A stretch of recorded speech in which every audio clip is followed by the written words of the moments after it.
Hello friends, YouTube के इस नए प्लेटफॉर्म बायोलॉजी प्लैनेट में मैं इमरान आप सभी का स्वागत करता हूं। प्रेजेंट टाइम इस चैनल पे जो सीरीज चल रही है वो इकोनॉमिक बॉटनी से रिलेटेड है। इकोनॉमिक बॉटनी से रिलेटेड पिछली क्लासेस में हम लोगों ने कई प्लांट डिस्कस किए थे। कौन कौन से प्लांट हम लोग अभी तक डिस्कस कर चुके हैं? सीरियल्स के बारे में पढ़ाया गया है, pulses crops, vegetables, sugar producing plants, oil crops, spices and condiments और मेडिसिनल प्लांट्स। लास्ट क्लासेस में हम लोगों ने मेडिसिनल प्लांट तक डिस्कस कर लिया हुआ था। आज की क्लास में हम डिस्कस करेंगे वुड्स के बारे में, यानी ऐसे प्लांट जिनसे हमें वुड मिलती है। फ्यूमिट्रीज एंड मैस्टिकेटरीज के बारे में पढ़ेंगे, बेवरेजेस प्लांट्स के बारे में डिस्कस करेंगे और फाइबर्स प्लांट के बारे में भी डिस्कस करेंगे, यानी ऐसे कोई भी प्लांट जिनसे हमें फाइबर्स मिलते हैं। छोटा सा एक करेक्शन है, पहले आप लोग वो देख लें, उसके बाद फिर हम आगे चलते हैं। करेक्शन कहाँ से रिलेटेड है? तो हम लोगों ने सीरियल्स के बारे में पढ़ा हुआ था, और जब सीरियल्स के बारे में बात हुई थी तो हमने आपको बताया था कि सीरियल्स का जो फ्रूट होता है वो क्रायोप्सिस होता है। Caryopsis is the fruit of the cereal. ये बहुत ही इंपॉर्टेंट, या आप कह सकते हैं कि कैरेक्टरिस्टिक फीचर होता है सीरियल्स का। हम अगर क्रायोप्सिस की बात करते हैं तो व्हाट इज दिस? जब कभी भी पेरिकार्प फ्यूज्ड हो जाए किसके साथ? सीड कोट के साथ, ठीक है, तो उसे हम लोग क्रायोप्सिस के नाम से जानते हैं। ठीक है, इसी के एक्सप्लेनेशन में थोड़ा सा मिस्टेक हो गया था, तो थोड़ा सा करेक्शन करेंगे हम लोग इसके बारे में। मैंने पेरिकार्प को वहां पे बता दिया था परसिस्टेंट न्यूसेलस, परसिस्टेंट न्यूसेलस बता दिया था, लेकिन एक्चुअल में अगर हम परसिस्टेंट न्यूसेलस की बात करते हैं तो वो पेरिस्पर्म होता है, ना कि पेरिकार्प। पेरिस्पर्म परसिस्टेंट न्यूसेलस कहलाता है, और इसका सबसे अच्छा एग्जांपल है ब्लैक पेपर, यानी जो काली मिर्च होती है ना, वो परसिस्टेंट न्यूसेलस ही है, तो उसी को हम लोग कहते हैं पेरिस्पर्म। थोड़ा सा वहां पे मैंने इस चीज को, परसिस्टेंट न्यूसेलस को मैंने पेरिकार्प बता दिया था। एक्चुअल में पेरिकार्प आपका फ्रूट वॉल है, फ्रूट वॉल है ना। जब फर्टिलाइजेशन की प्रोसेस फ्लावर में कंप्लीट होती है, तो फर्टिलाइजेशन की प्रोसेस कंप्लीट होने के बाद फ्लावर के स्ट्रक्चरल ऑर्गेनाइजेशन में बहुत सारे चेंजेस होते हैं, है ना। तो उसी टाइम पे क्या होता है कि जो ओवरी वॉल होती है, सभी को पता है कि फ्लावर में जो ओवरी होती है वो फ्रूट में बदलती है, और जो ओवरी वॉल होती है वो बदल जाती है फ्रूट वॉल में, और इस फ्रूट वॉल को ही हम किस नाम से जानते हैं? पेरिकार्प बोलते हैं, है ना। तो करेक्शन सिर्फ इतना सा है कि पेरिकार्प एक्चुअल में फ्रूट वॉल होता है, ना कि परसिस्टेंट न्यूसेलस। ठीक, टर्म्स थोड़ा सा मिलते जुलते थे, मैंने ध्यान नहीं दिया, तो थोड़ा सा है ना मैनेज कर लेंगे इसे हम लोग, और ध्यान रखना है ये बात। आज की क्लास में हम स्टार्ट करेंगे वुड के साथ। ठीक, वुड से हम लोग इसकी स्टार्टिंग करेंगे। तो सबसे पहले मैंने बताया हुआ है कि वुड जो है वो यूज कहाँ पे होती है ना। तो यूज का वुड का एक बहुत ही मेजर यूज है टिम्बर के फॉर्म में, है ना। टिम्बर क्या है? जब कभी भी हम वुड को या लकड़ी को कंस्ट्रक्शन पर्पस के लिए यूज करते हैं तो इसको हम लोग टिम्बर के नाम से जानते हैं, है ना। भाई मकान वगैरह बनता है तो बांस बल्लियां आती हैं, है ना, तो वही आपका टिम्बर कहलाता है। ठीक है, अब आगे बात करते हैं कि वुड एक्चुअल में क्या है। ठीक है, देखिए अगर वुड की हम बात करें तो वुड एक्चुअल में सेकेंडरी जाइलम होता है। मेन बात तो यही है ना। वुड क्या है? वुड एक्चुअल में सेकेंडरी जाइलम होता है ना। जब सेकेंडरी टिश्यूज बनते हैं, है ना, तभी वुड का फाइल फॉर्मेशन होता है। एक्चुअल में अगर हम वुड की बात करते हैं तो ये और कुछ नहीं है ना। लकड़ी जो होती है वो एक तरीके से जाइलम ही होती है ना। तो आपका ये, अगर हम सेकेंडरी जाइलम की बात करते हैं तो ये सेकेंडरी टिश्यूज होते हैं जो कि बेसिकली स्टेम में फॉर्म होते हैं। किसके स्टेम में? जिम्नोस्पर्म्स या फिर डाइकॉट। दो बातें दिमाग में रखनी है कि वुड हमें जिम्नोस्पर्मिक प्लांट से मिलता है और डाइकॉट से मिलता है। डाइकॉट किसकी कैटेगरी है भाई? तो याद रखना है कि डाइकॉट जो होती है वो एंजियोस्पर्म्स की ही एक पार्ट है ना। एंजियोस्पर्मिक प्लांट को हम लोग दो पार्ट में बांटते हैं, एक का नाम होता है मोनोकॉट और एक का नाम होता है डाइकॉट। क्योंकि मोनोकॉट में सेकेंडरी ग्रोथ नहीं होती है, इस वजह से वहां पे सेकेंडरी टिश्यूज नहीं बनते हैं। सेकेंडरी टिश्यूज नहीं बनते हैं तो हम लोगों को वुड नहीं मिलती है ना। जबकि अगर हम डाइकॉट की बात करते हैं तो डाइकॉट में बेसिकली सेकेंडरी ग्रोथ होती है, और सेकेंडरी ग्रोथ होने की वजह से हमें सेकेंडरी टिश्यूज मिलते हैं, और सेकेंडरी टिश्यूज से हमें क्या मिल जाता है, वुड मिल जाता है। ठीक है, वुड के फॉर्मेशन में कहीं ना कहीं वैस्कुलर कैम्बियम एक बहुत ही इंपॉर्टेंट रोल निभाता है ना। वैस्कुलर कैम्बियम वुड के फॉर्मेशन में काफी इंपॉर्टेंट रोल निभाता है। आपको पता है कि अंदर से बाहर से है ना सेकेंडरी टिश्यूज का जो फॉर्मेशन होता है वो कहीं ना कहीं वैस्कुलर कैम्बियम के डिवीजन से ही होता है। ठीक, थोड़ी सी वो बात यहाँ पे आपको बताई जा रही है किस तरीके से वुड फॉर्मेशन होती है। तो उन्होंने बताया हुआ है कि during the secondary phases of growth, यानी ये बात कर रहे हैं किसकी, सेकेंडरी ग्रोथ की, है ना। सेकेंडरी ग्रोथ के टाइम पे वुड फॉर्मेशन होता है, तो कैसे क्या है, तो उन्होंने बताया है कि जो हमारा वैस्कुलर कैम्बियम होता है वो फॉर्म करता है बाहर की तरफ सेकेंडरी फ्लोएम को और अंदर की तरफ सेकेंडरी जाइलम को। इसका मतलब ये समझ में आ रहा है कि भाई सेकेंडरी जाइलम तो मेन वुड होती है, लेकिन कहीं ना कहीं फ्लोएम का भी वुड फॉर्मेशन में छोटा मोटा कहीं ना कहीं रोल जरूर होता है। ठीक है, आगे बढ़ेंगे। मैंने अभी आपको बताया इस चीज के बारे में कि वुड में मेन जो रोल है वो सेकेंडरी जाइलम का है ना। तो वही बात यहाँ पे बताया गया है कि आपका जो सेकेंडरी जाइलम होता है वो बहुत ज्यादा क्वांटिटी में बनता है देन सेकेंडरी फ्लोएम, और इस तरह से जो वुड है वो मेनली क्या कंसिस्ट कर लेगी, सेकेंडरी जाइलम कंसिस्ट कर लेगी कहीं ना कहीं, लेकिन लिटिल बिट क्वांटिटी में सेकेंडरी फ्लोएम भी वुड फॉर्मेशन में अपना रोल निभाता है। अब बात कर रहे हैं कि कौन कौन से ऐसे प्लांट्स हैं है ना जिनसे हमें वुड मिल जाता है। तो सबसे पहले है यहाँ पे कॉनिफर्स की बात करी जा रही है। कॉनिफर्स की अगर हम लोग बात करते हैं तो ये एक तरीके से जिम्नोस्पर्म्स ही होते हैं, है ना। जिम्नोस्पर्म्स यानी हम बात कर रहे हैं कॉनिफर्स के बारे में। अगर इनके जाइलम की बात करी जाए तो ये बहुत सिंपल होता है with compare to the dicot, है ना।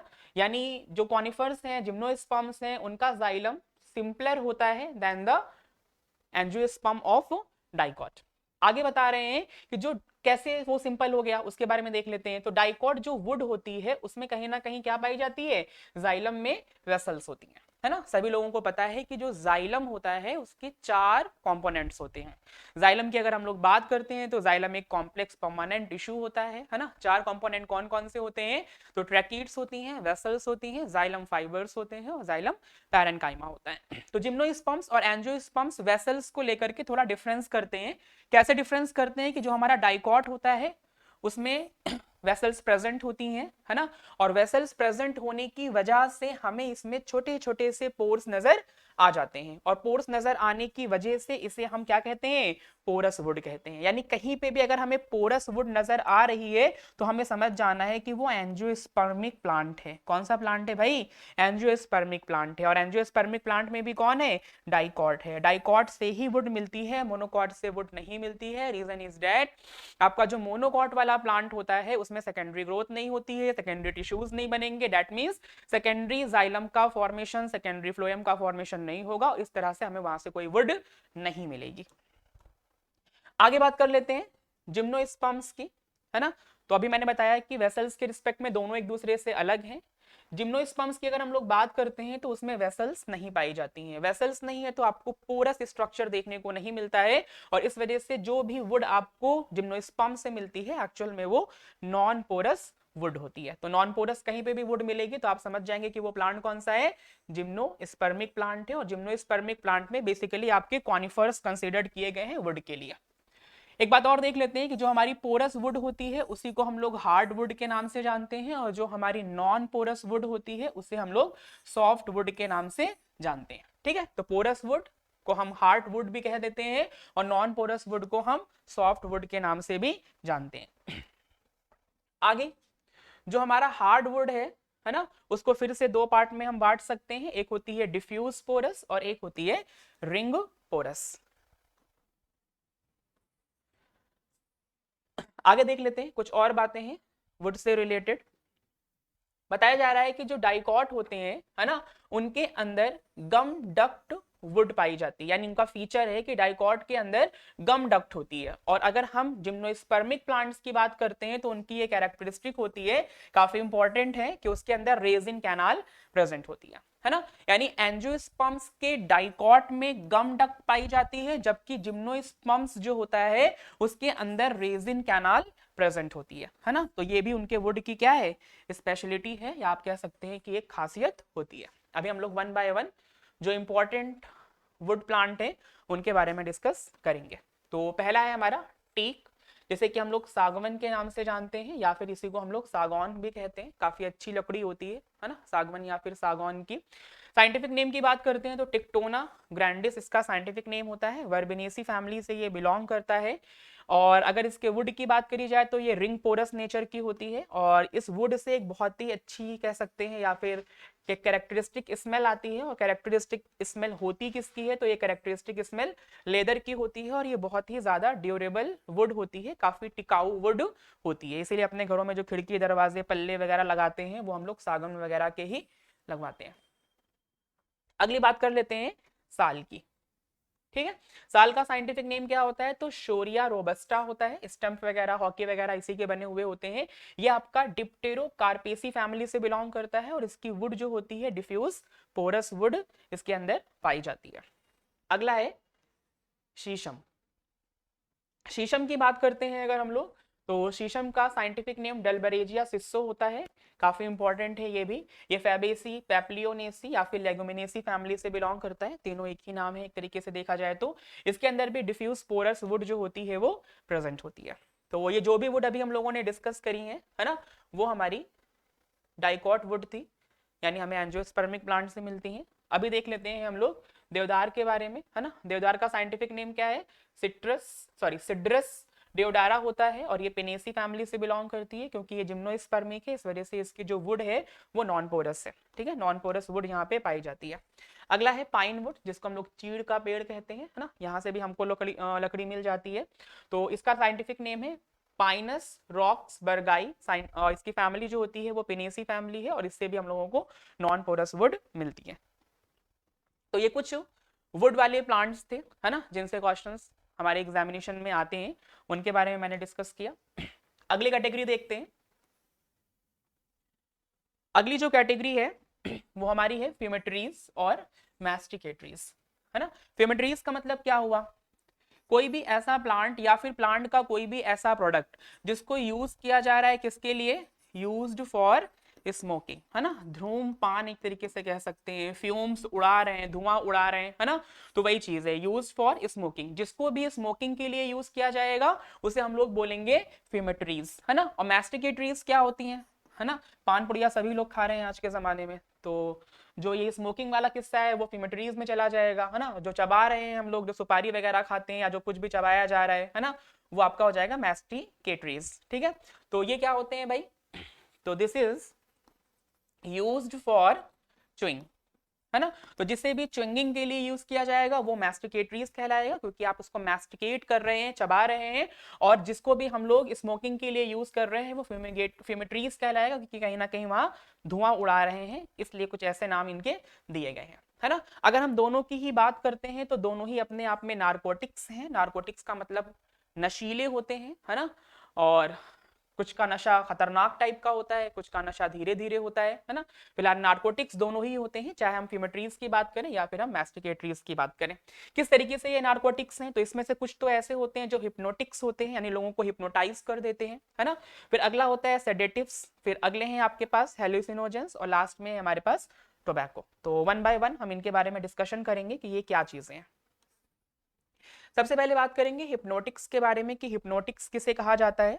हम यहाँ पे हिप्नोटिक्स उसे कह रहे हैं जो कि इंड्यूस करेगा आर्टिफिशियली लेकिन नॉर्मल स्लीप को। कहने का सेंस यहाँ पास ये है कि आपको स्लीपिंग के लिए उसने इंड्यूस कर दिया हुआ है, लेकिन ये स्लीपिंग नॉर्मल स्लीपिंग है ना, कोई बहुत हार्मफुल चीजें नहीं है ना। और इसमें जो एग्जांपल है हिप्नोटिक्स की अगर हम लोग बात करते हो तो इसमें जो एग्जांपल दिया गया है वो हमारे पास है पाइपर मेथिस्टिकम, है ना। ये हो गया हमारा।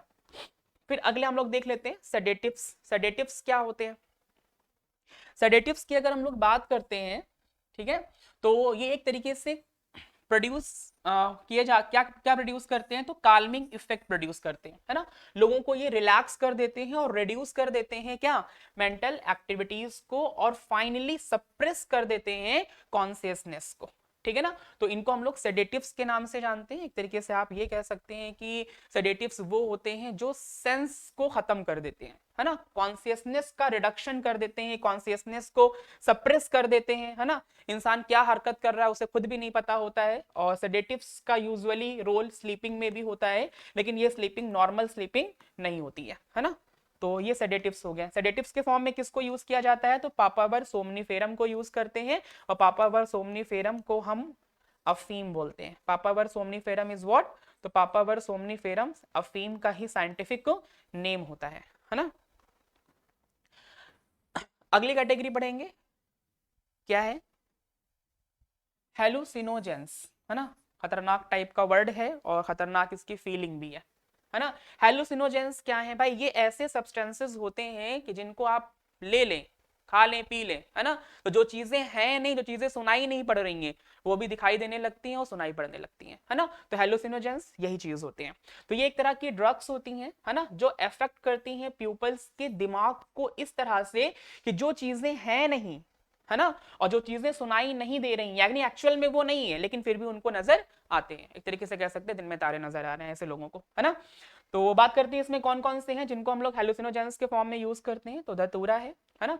धतूरा का पूरा नाम जो होता है वो धतूरा स्ट्रेमोनियम होता है। कैनाबिस सटाइवा है ना। और आखिरी में हमारे पास एट्रोपा ब्लाडोना, है ना। ये जो भी हमारे प्लांट्स हैं ये हेलोसिनोजेंस के फॉर्म में यूज किए जाते हैं। फिलहाल इनकी खुद की मेडिसिनल प्रॉपर्टीज भी होती हैं, लेकिन अगर आप जरूरत से ज्यादा यूज करेंगे तो इसका हार्मफुल इफेक्ट कहीं ना कहीं देखने को मिलेगा। आगे बात करते हैं फ्यूमेटरीज के बारे में। अभी मैंने आपको बताया कि कोई भी सब्सटेंस जिसको स्मोकिंग पर्पज से यूज किया जा रहा है उसे हम लोग फ्यूमेटरीज के नाम से जानते हैं। इसमें आजकल के जमाने में तंबाकू सबसे ज्यादा कॉमन है ना। तो तंबाकू का साइंटिफिक नेम जो होता है वो निकोटियाना टोबैकम होता है ना। टोबैकम निकोटियाना जो होता है वो टोबैको का साइंटिफिक नेम होता है, ठीक है।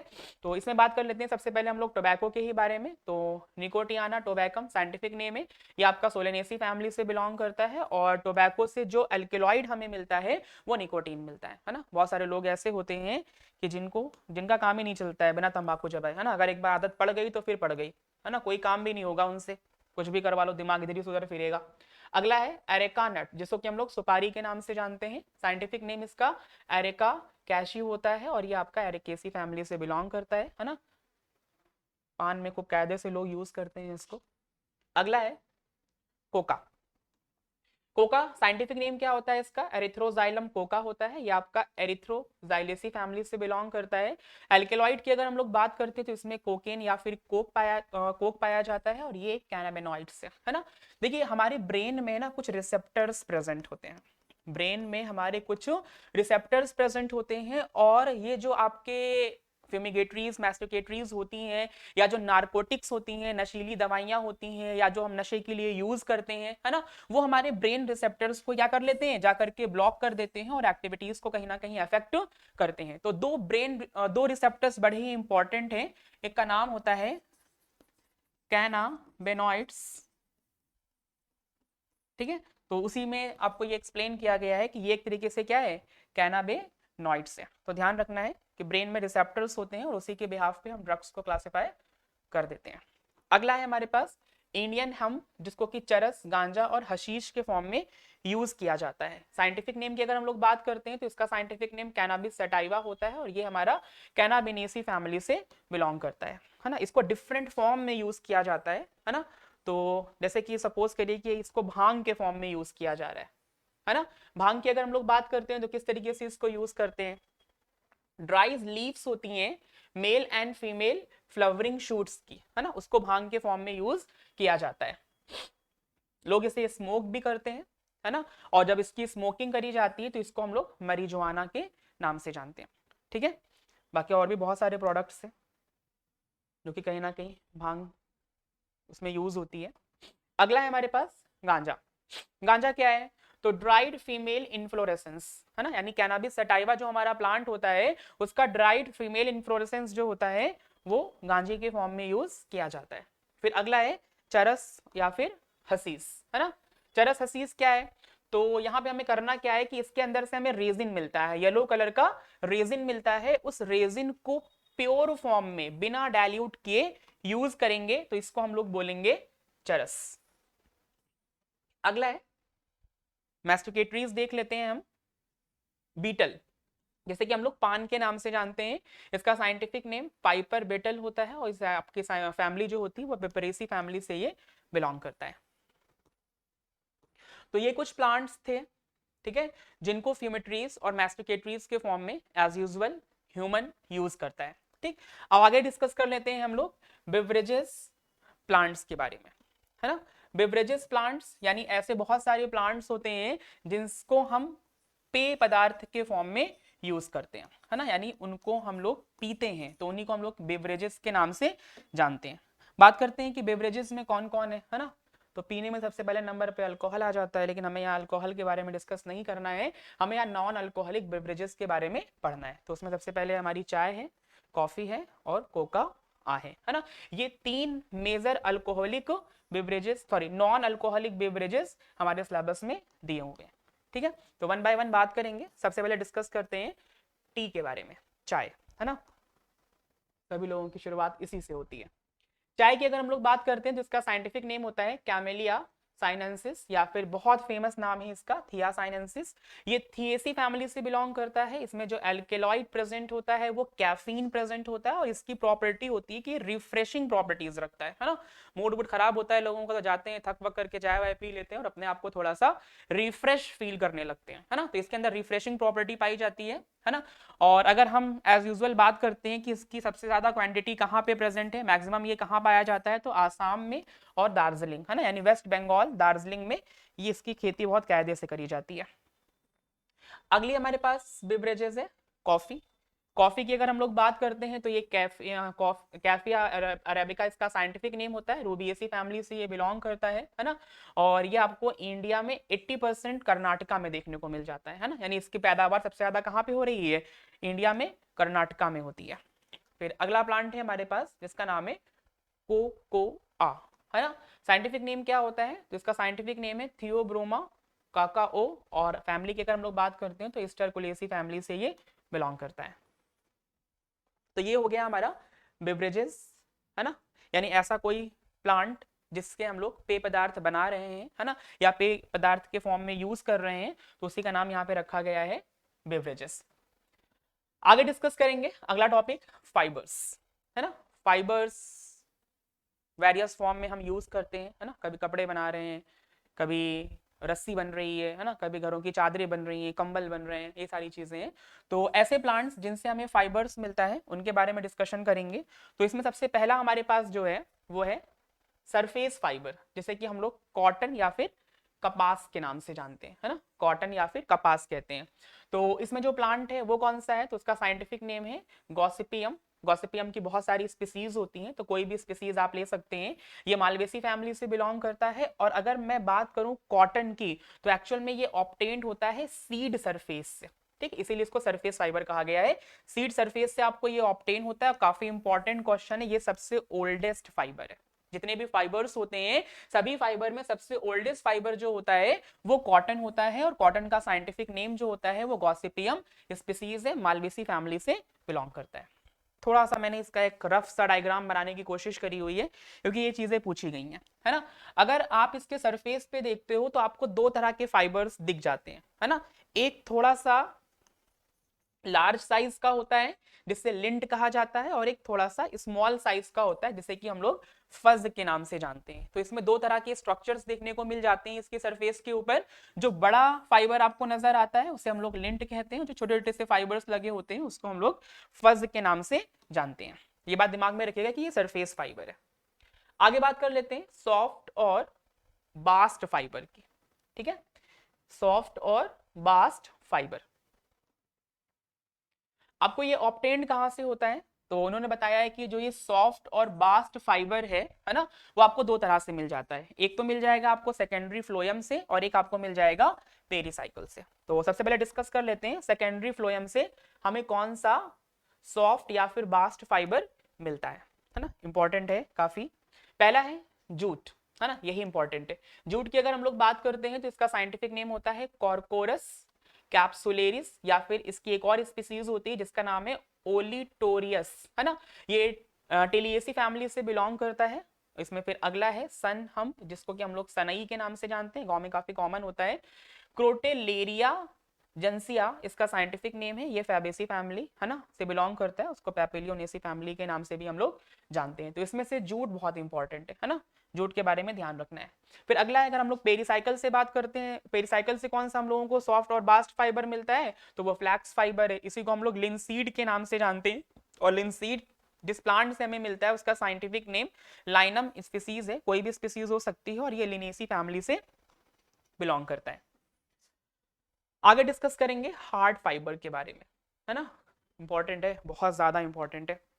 हार्ड फाइबर की अगर हम लोग बात करते हैं तो इसमें हम लोग डिस्कस करेंगे कोर फाइबर के बारे में और हस्क फाइबर के बारे में, जो कि हमें ऑब्टेन्ड होता है फ्रूट ऑफ कोकोनट से, है ना। और कहां से मिलता है, तो ये मीजोकार्प से मिलता है ना। तो ऑब्टेन फ्रॉम फाइब्रस मीजोकार्प, याद रखना है, fibrous mesocarp of fruit coconut, है ना। अगर हम फ्रूट कोकोनट की बात करते हैं तो इसका साइंटिफिक नेम क्या होता है, कोकोस न्यूसीफेरा होता है ना। और ये किस फैमिली से बिलोंग करता है, तो ये आपका बिलोंग करता है पामी फैमिली से। और पामी फैमिली का दूसरा नाम जो होता है वो एरिकेसी फैमिली भी होता है ना। यही क्वेश्चन है जो काफी इंपॉर्टेंट है, पूछा भी जा सकता है।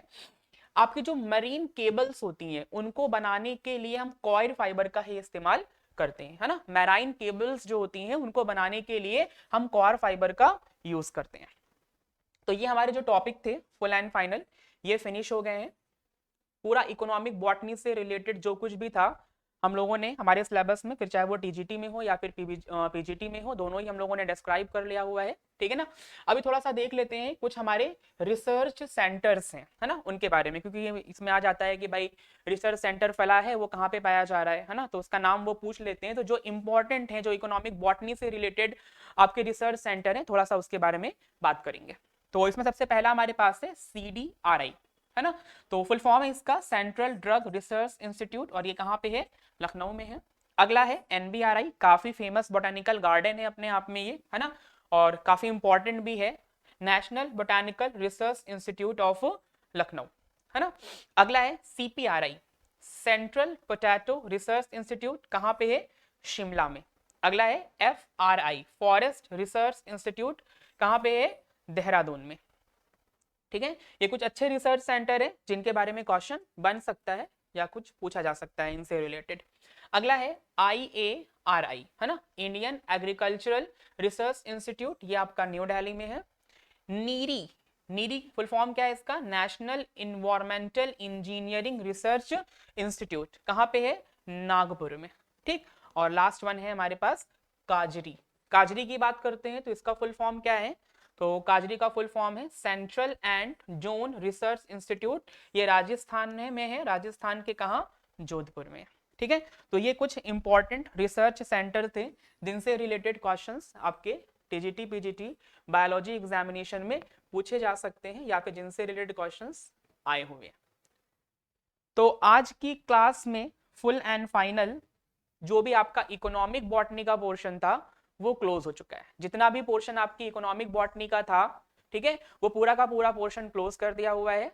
और अभी जो नेक्स्ट क्लास होगी, जैसे कि मैंने आपको बता ही दिया हुआ था कि हम टॉपिक फिनिश करेंगे और उसके बाद जो भी अच्छे क्वेश्चंस हैं या फिर जो भी PYQs हैं जो पिछले कई सालों में पूछे गए हम उनके बारे में डिस्कशन करेंगे, ठीक है। तो इकोनॉमिक बॉटनी से रिलेटेड जो भी सिलेबस था टीजीटी और पीजीटी दोनों का मैंने कंप्लीट करवा दिया हुआ है। जल्दी अगली क्लास में मिलेंगे जिसमें हम डिस्कस करेंगे PYQ। Thanks for watching.